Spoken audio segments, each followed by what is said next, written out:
ডমরুচরিত লিখেছেন ত্রৈলোক্যনাথ মুখোপাধ্যায়। তৃতীয় গল্প, দ্বিতীয় পরিচ্ছেদ, টাকে ঠোকর। এই মুহূর্ত হইতে আমি সম্পূর্ণভাবে আত্মবিস্মৃত হইয়া পড়িলাম। যে বুদ্ধির দ্বারা অসুরদিগকে জয় করিয়া দেবগণকে নির্ভয় করিয়াছিলাম, সেই দেব বুদ্ধি আমার লোপ হইয়া গেল। আমি ঠিক মনুষ্যের মতো নিমেষপূর্ণ নয়নে চারিদিকে ফেল ফেল করিয়া চাহিয়া দেখিলাম। যাহা দেখিলাম তাহা দেখিয়া আমি হতভম্ব হইয়া পড়িলাম। লম্বোদর প্রকৃতি জিজ্ঞাসা করিলেন, কি দেখিলে? ডমরুধর উত্তর করিলেন, বলিব কি ভাই, আর আশ্চর্য কথা। আমি দেখিলাম যে স্বয়ং মহাদেব গণেশের হাত ধরিয়া প্রতিমার সম্মুখে দাঁড়াইয়া আছেন। তাহার স্কন্ধে কিন্তু কার্তিক নাই। কি করিয়া শিব কার্তিককে লইবেন? ডমরু রূপে এইমাত্র কার্তিক নন্দীর সহিত পোটলা কাড়াকাড়ি করিতেছিলেন।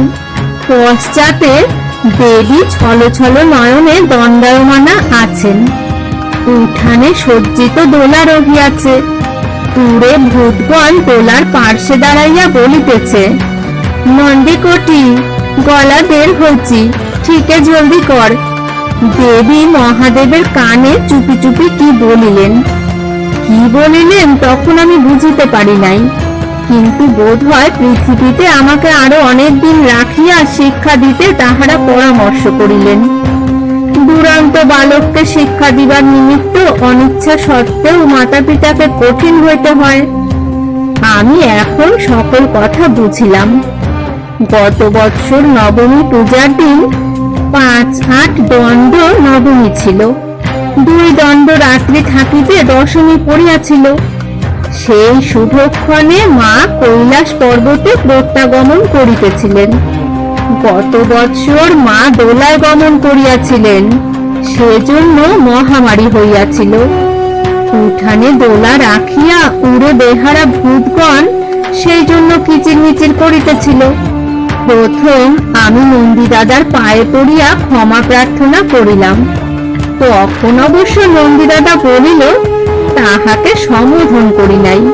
তিনি বলিলেন, এক থাবা থুতু তুমি আমার হাতে দিয়াছ, তোমার সহিত কথা কহিতে ইচ্ছা হয় না। তাহার পর শিবের পায়ে পড়িয়া আমি স্তব করিতে লাগিলাম। সন্তুষ্ট হইয়া শিব বলিলেন, নন্দীর সাপ আমি মোচন করিতে পারি না, অন্য বর প্রার্থনা করো। কি বর প্রার্থনা করিব তখন আমি খুঁজিয়া পাইলাম না।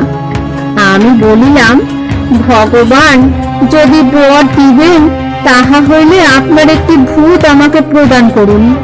হাসিয়া শিব বলিলেন, ছোটখাটো ভালো মানুষ একটি ভূত আমি তোমার নিকট পাঠাইয়া দিব, কিন্তু তাহাকে তুমি অধিক দিন রাখিতে পারিবে না।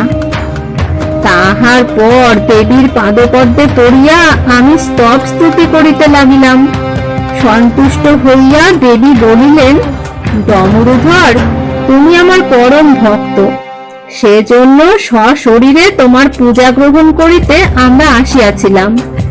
এ বঙ্গ দেশে সহস্র সহস্র লোক আমার পূজা করে, কিন্তু তাহাদের অনেকে মুরগি ভক্ষণ করে, সেজন্য তাহাদের পূজা আমি গ্রহণ করি না। তোমার মাথার মাঝখানে যদি টাক না থাকিত তাহা হইলে তুমি টিকি রাখিতে। দেখো, আগামী বৎসরে তুমি অতি সংক্ষেপে আমার পূজা করিবে। এত দ্রব্যাদি দিলে নন্দী বহিয়া লইয়া যাইতে পারে না। এক্ষণে বর প্রার্থনা করো। পুনরায় আমি ফাপড়ে পড়িলাম। কি চাহিব তাহা খুঁজিয়া ঠিক করিতে পারিলাম না। অবশেষে আমি বলিলাম, মা, সুন্দরবনে আমার আবাদে মৃগনাভি হরিণের চাষ করিবার নিমিত্ত স্বদেশী কোম্পানি খুলিব মনে করিতেছি। ভেড়ার পালের ন্যায় বাঙালার লোক যেন টাকা প্রদান করে, আমি এই বর প্রার্থনা করি।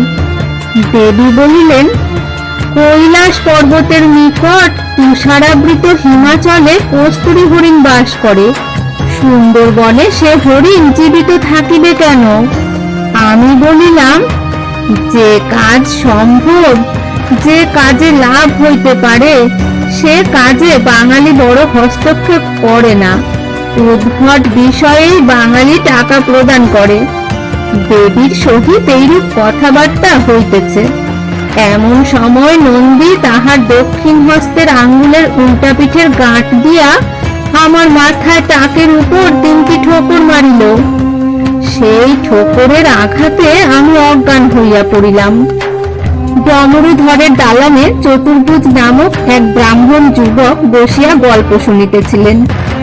লম্বোদর তাহাকে সম্বোধন করিয়া বলিলেন, আচ্ছা চতুর্ভুজ, তুমি তো বিএ পাশ করিয়াছ, অনেক লেখাপড়া শিখিয়াছ। ডমরুধর শিব ও দুর্গার স্তবের কথা বলিলেন। তুমি একটা স্তোত্র বলো দেখি, শুনি।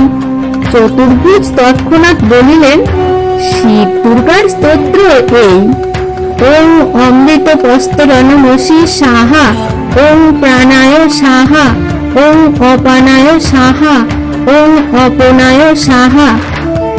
পুরোহিত হাসিয়া বলিলেন, ও স্তোত্র নহে। তাহার পর তিনি অস্পষ্ট স্বরে বলিতে লাগিলেন, প্রভু মিশরণি সম শেষ গুণাম, গুণহীন মহিষ গড়াভরণম, রণনির্জিত দুর্জয় দৈত্য পুরম, প্রণমামি শিবং শিব কল্পতরুম ইত্যাদি। পুনরায় নমস্তে শরণ্যে শিবে শানুকম্পে, নমস্তে জগদ্ব্যাপিকে বিশ্বরূপে, নমস্তে জগদ্দম্বে পদারবিন্দে, নমস্তে জগত্তারিণী ত্রাহি দুর্গে ইত্যাদি।